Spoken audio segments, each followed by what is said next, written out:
Bəli, hörmətli izləyicilərimiz, adlarına qeyd elədiyimiz Zahir müəllimdir, Leyla müəllimdir, Rəşim müəllim bu məktəbdə qanunsuz repetitor fəaliyyətlə məşğul olurlar. Fakt yazılar da var, səs yazılar da var və video görüntülər də var.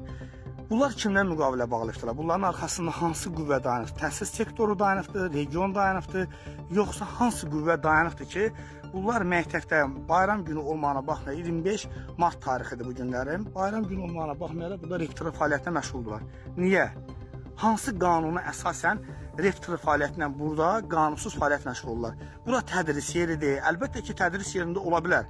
Tədris yerində əgər həqiqətən də dövlət qeydiyyatından keçirsə, vönü varsa, müəllimlərlə əmək müqaviləsi olursa və şagirdlərlə müqavilələr bağlanırsa, onlara ödənişi təsdiq edən qəbz verilirsə, əlbəttə ki, onların hər biri qanuni fəaliyyət göstərə bilərlər, repetitor fəaliyyətlə məşğul ola bilərlər. Amma bizim qanunlarımızda 33.3-cü maddəyə əsasən qanunsuz fəaliyyət göstərmək qadağandır.